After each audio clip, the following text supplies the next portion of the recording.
In this video, we're going to learn how to finish the back neck of the Hornbaek cardigan, not as it's shown here, which is the seamless finish, which you can find in another video, but with a decorative finish. We're going to actually join the two live sets of stitches with an exposed seam here using what's called a modified 3-needle bind off.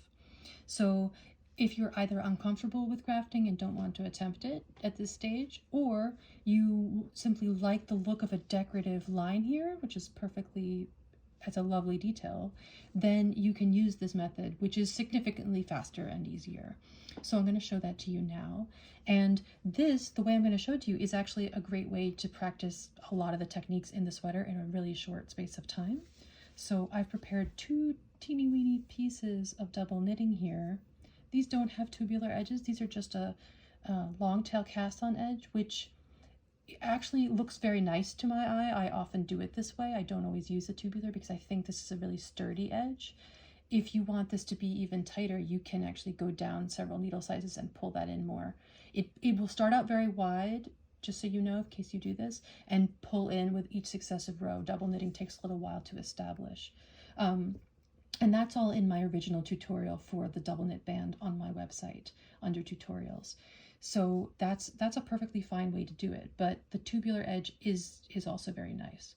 So I've made these little pieces, one to mimic, let me show you,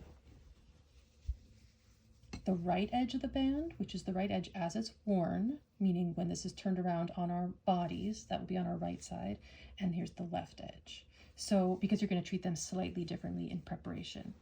So many of you may have done a 3-needle bind off before. It's essentially knitting across 2 sets of stitches and binding off at the same time. And that is, we're going to do that with a small variation. The only difference here is that first we want to decrease down our stitches because we really have 2 sides worth of stitches here, right? Double knitting, we have both faces of fabric on the needle at the same time. So there's 17 stitches here. We want to decrease away half of those. And the full instructions for this are in your special techniques section of the pattern. I'm going to start with the right side of the band. And this is always something I like people to notice. It's not an arbitrary decision, right? I'm going to tell you to decrease 2 different ways, and it's not just because, it's because it looks better.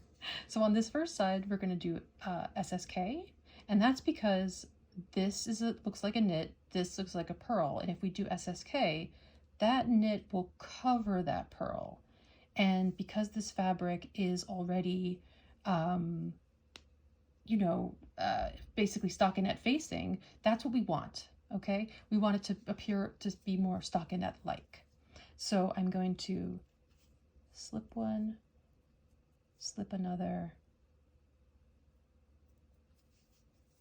knit them together through the back, making an SSK. So the directions tell you to SSK all the way across until the last stitch.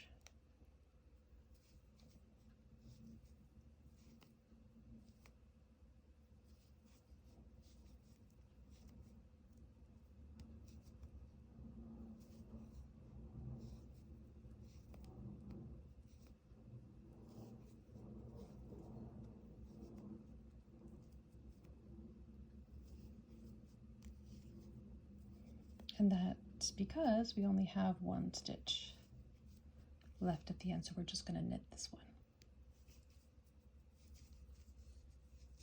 Okay, so now we're down to 9 stitches on this piece.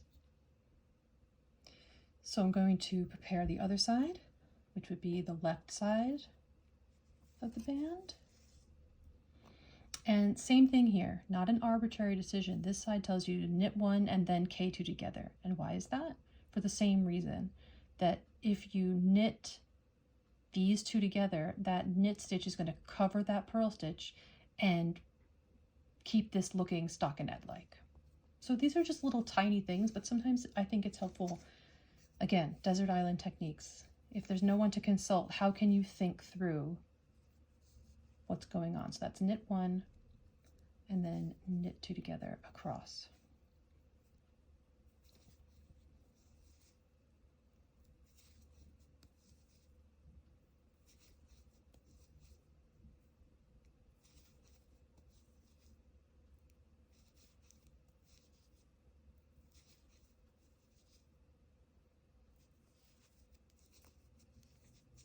And now we have those same 9 stitches again. We now have our 2 pieces of double knitting, our 2 halves of the band are prepared to be joined using the modified 3 needle bind off. At this stage, it's easy to tell what the wrong side is because we have those purl bumps from when we decreased. So we want wrong sides together. That will be the inside of the band, what goes against our necks. This will be the outside exposed section of the band. That's what we want to make decorative. So we need a 3rd needle to work with and a piece of yarn. I broke this, but it's still attached to the back piece. So the way that we start this, essentially we're going to be joining and binding off at the same time.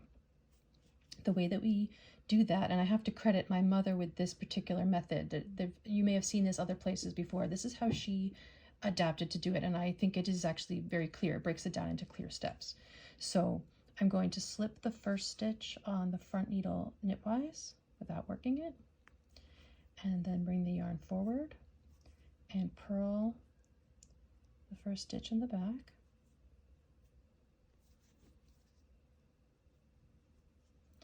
Bring the yarn back again, and now pass this stitch, the first stitch, over the second. Do that again. Slip the first stitch on the front needle knitwise, yarn forward, purl the first stitch on the back needle,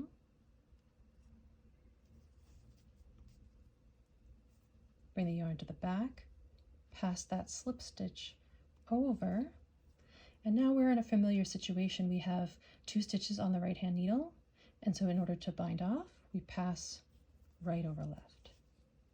That's 1 stitch bound off. Same thing again. Slip the first stitch knitwise, yarn forward, purl the first stitch in the back,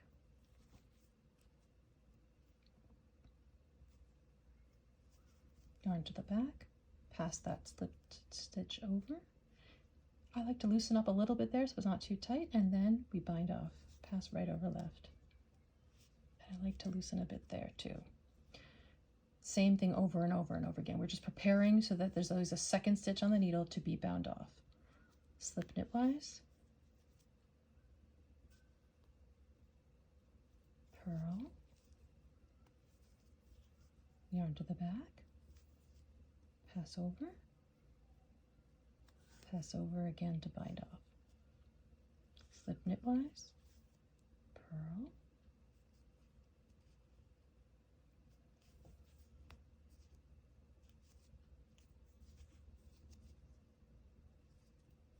bring the yarn to the back, pass the slip stitch over,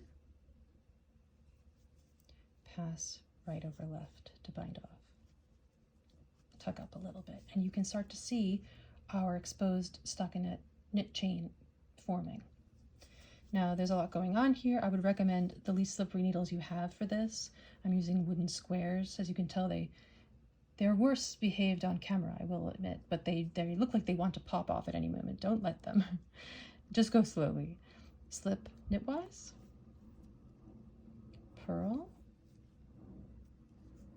bring the yarn to the back, pass the slip stitch over, and I did split my yarn here, so I'm just going to fix the naughty multi-stranded yarn, and then pass one over to bind off. Slip the front stitch knitwise as if you're going to knit, yarn forward, purl, first stitch on the back needle,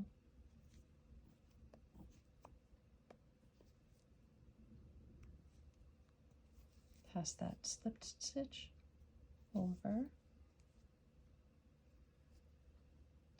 pass right over left to bind off. Almost there. Slip knitwise, purl,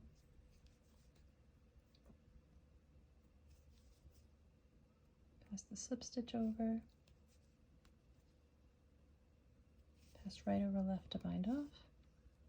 Last pair, slip knitwise. It's a loose stitch, so I'm going to get rid of this needle, stabilize this. This stitch is not attached to anything, so I'm going to just tug on its tail for now.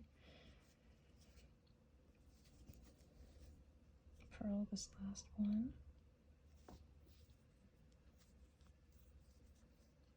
slip one over, tight, and then here's the last bind off.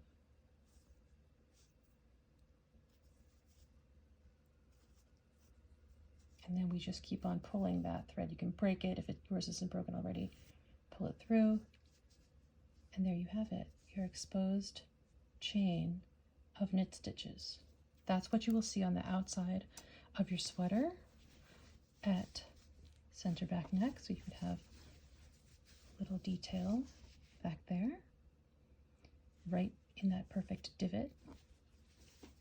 And then on the other side, you have this little ridges against your neck. So either way, if you prefer to do a traditional 3-needle bind off, you'll get more of a ridge here and a little less on this side, but it won't lie flat like this in a chain. It'll be there'll be sort of a row of knits next to a row of purls, which is perfectly acceptable too if you like the look of that. That's a fine option. If you want to learn how to do the seamless finish using grafting, then check out the next video. Okay.